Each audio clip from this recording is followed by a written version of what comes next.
But Noah developed an app. I want to talk about the app itself, but then also kind of like the ups and downs and the craziness of thinking about an app and brainstorming it and then taking it through the development stage to finally getting it released. Because that's something that I've never done. Yeah. Yeah, gladly. So like, tell us about once that again, now.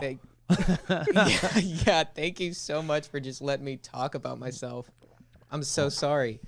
But yeah, I'm here and yeah, this month has been crazy. It's been like the month of kind of the months before planning. Now is when it's all happening. So back 3 months ago, a guy named Jimmy, you don't need to know his name.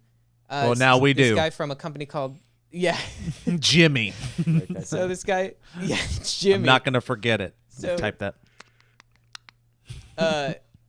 Basically, a company called Thunkable sent me an email, and they are a company that came out of some like Google incubation program or something like that from MIT, but also some tech workers from like Alibaba, and this one used to work at Facebook or something like that.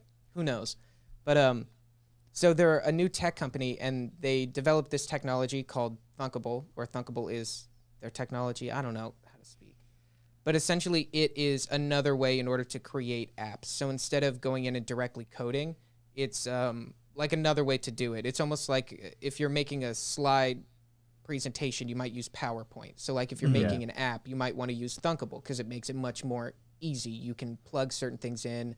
There's certain, already presets or themes, or it just helps. It's like those websites builders that are out there now, like Wix, where it's just like plug in your thing here. You got a website, but it's like this for making an app. Yeah. Cool. So makes it a lot easier. And then past that, I was working directly with Jimmy and his team, and they were directly doing the coding. We don't need I was to know like his name. backseat driving. Stop saying his name, Noah. I can't. So we developed an app, and our original pitch, and this was like 2 months ago now. This was even before the talks of reopening and now reclosing everything, because why would we open? Great question. We called No, it it's a great quarantine. question. It's someone needs to answer it. Somebody. Anyway. We called it Quarantine Truth or Dare. Because it was supposed to be kind of like a play on both social distancing and also using quarantine to kind of say, like, it's the freshest version. Like, now you know that it's modern. It's instead of putting 2020 on it, it's quarantine. You know what's happening. Yeah, like truth. Are you in quarantine, or dare take a step outside? Dead. Like that was the whole game. Straight up. No. But we got denied initially. We totally got denied after we built the app. And they were like, this sucks because you mentioned COVID. You can't mention COVID at all. So when you say like, denied, mention... and you're using the pronoun they, are you saying like the app stores and stuff? Are you like Apple and all that? Yeah. Okay. Yeah. So let me explain a little more. So when you submit to Google Play is done all by robots. Google just approves anything. So it took like 3 days and they didn't care. As long as it doesn't have like penises in it and it's not for children. But Apple, they have to have someone look at it. Someone specifically looks at it. And this is no knock to Apple, but anytime you put an app in review, I couldn't help but feel like I had some posh snob on the other end just like knocking my app the whole time. You think you're going to get into our app store? We have a limited shelf space. It was insane. So the first thing that we got back was like, you're breaking guideline like 1.3.7. You can't have mentions of COVID at all. Your app will be completely denied. We see in the metadata we can read that there's mentions. That statute was actually written in 2001. Just makes you think. Look into it, guys. Yeah, what date in 2001? How'd they know? You don't even want to know, but you'll remember it if I told you. Anyway. So we had to change it, and our references to COVID were actually in some of the truths and the dares. Was like, hey, dare you, one of the random out of like 125 is donate $3 to, the Worldwide Relief Fund. They help support COVID relief, and it's like, we can't mention it. And it's like, okay. Don't turn that into a game. Right? But so then we rebranded, and we did Stay at Home Truth or Dare. And we got hit back from that. We got denied, and they told us that it was spam. They were like, you're breaking code like 2.4.7. This is spam. We don't like it. Spam? That's weird. So we had to figure it out. So I appealed. I sent a massive appeal because it's like, how is this spam at all? They were like, you don't have original features. This is something that exists before. So I was like, okay, this is not okay. We did our research. I was like, Truth or Dare apps, there are a bunch of them, yes, but none have been updated in like the last 3 years except for one. They all suck. None of them have this multiplayer feature where you can play from different phones. You know what I mean? Like really breaking it down. Like we have a feature where you can submit your own Truth or Dares. Steve even has some in the game.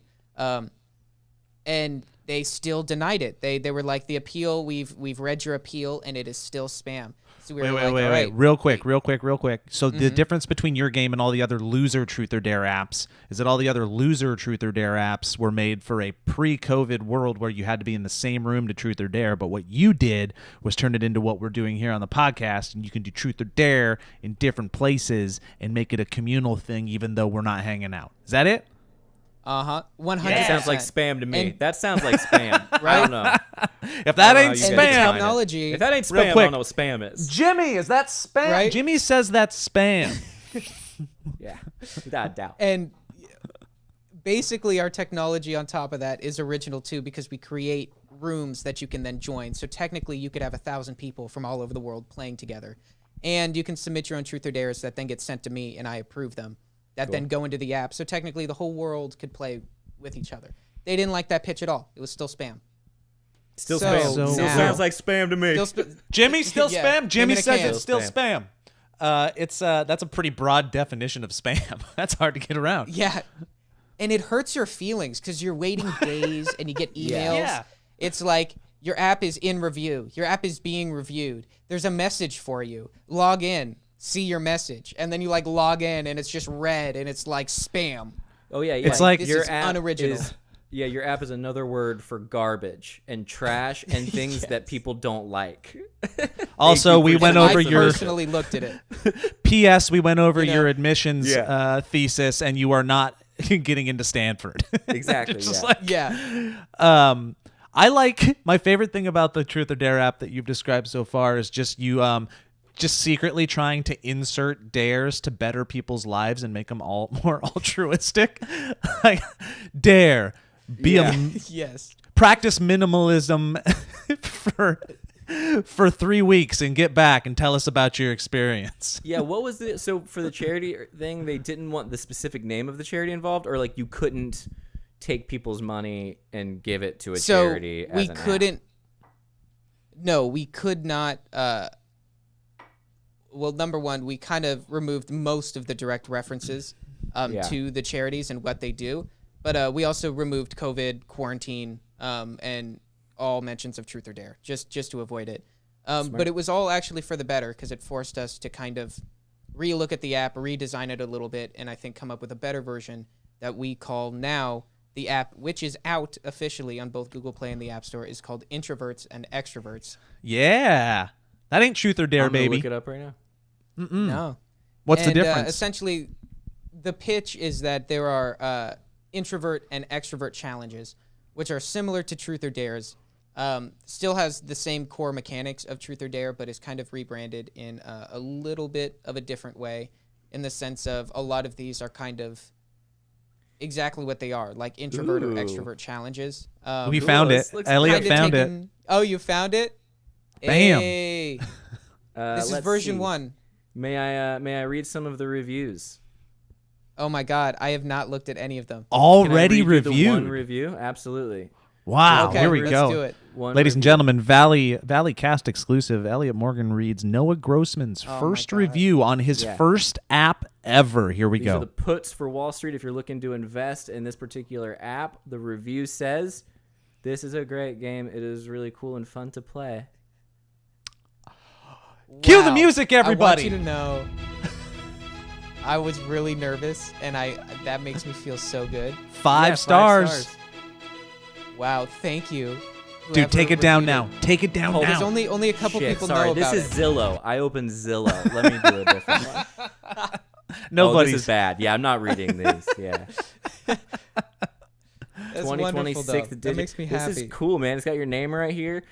So are you like pivoting into being like a businessman? Maybe. Tell I us. think it's more so just trying to explore avenues that I'm able to find. Like, I've been able to find such unique doors due to like the path that I've taken, in both like being an actor and also like I don't know what it really is to be like an internet influencer. I'm not huge, but I also didn't necessarily like go into it with that intent. So trying to find a way to make myself happy and also make cool things along the way, because I just think that's such an interesting opportunity. So I have to take it. Yeah, you have to, because if you look back one day and you're like, oh, I had an opportunity to do anything and everything I possibly wanted to do, and then you don't do it, yeah, you're going to have that's a bad time, I think. Yeah, yeah. I'd rather be, homeless or experiencing homelessness, I should say. Yep. Right. And have nice memories or know that I tried something, then I don't know what the alternative would be. Well, what you're not doing... Oh, go ahead, Elliot. No, after you, Joe, please. No, I was just gonna say it's good, and I think it's a good lesson for anybody that wants to do what you tripped into, which is being an online influencer entertainer. A lot of them don't realize and don't take advantage of the extra step ahead that gets you. You get to you can fast forward in some of these endeavors, and a lot of people don't, whether that's fear or just not realizing what it is. You're taking the little head start that you have, and you're making the most of it. Yeah, trying to. But trying my best. Do you think what we do is cool? Dude, you guys are straight up inspiration. Hello. Hey, There he is, Steve Zaragoza, everybody. As you know, I am the creator no. of the Poppin' series in. Ice and Firebooks, upon Which which Steve did we HBO's get? television series Well, if he's Game of Thrones no, was based. Emphasis on was. I don't even recognize the goddamn thing anymore. God damn it. Yes, this is author George Martin. Hey, George, it's Dan and David from HBO. We can't get You the know, audio. from the Is hit it- series is he recording Game his of own audio? Thrones. don't know. Yes, speak of the No. devil. That's very Hey, we just funny, want to man. let you But know to take your time so- on the winds of winter. for Ever those since we listening, Steve passed your just said he's books, at the ratings have South been Pasadena through flea the market looking roof. for items under Oh, is that $5. so? Come on, let's see what Well, we can maybe I'm find. not gonna That's let you very finish funny. my story And it for was me funnier after when he all. did it. If anyone's gonna ruin it, it's gonna be The me. idea of I doing think I that might- is so crazy. R.R. Martin. I might be able to Breathe, record his George. audio. Think of spaghetti. Let me see. Spaghetti. Talk. Fuck you. You're not gonna distract me. Interesting. A lot of people don't know about this or think about this at all, but I got the anus, like, forgive me for using a term that's actually scientific, but the anus never sees sunlight, and you never get like fresh air on your You anus. never get fresh. So what I like to do is when I'm out in Hermosa Beach or when I'm in Long Beach or something, I don't know what why I'll I do need is I'll just hang out on the beach and I'll just, I'll just spread my cheeks to the somewhere sun. different than he's been for the past 6 months. Spread my cheeks to the sun is my Spread my favorite cheeks to the Tripping sun Daisy is my favorite Tripping Daisy song. Is it working, Noah? So what I can do is I don't think I can't separate your guys' audio channels. I would have to record everyone, Yeah, that's a nightmare. which I can Well, still that's record a nightmare. myself. We're gonna say goodbye. Very sweet. I just that's wanted to say very hi. sweet of you, Steve. And I love you guys. I finished all my work for the Dude, week. It's been busy. crazy. Dude, I'm finally busy. done. It was a crazy week for me, so I'm just gonna fucking chill out, get really stoned, and play Animal Crossing.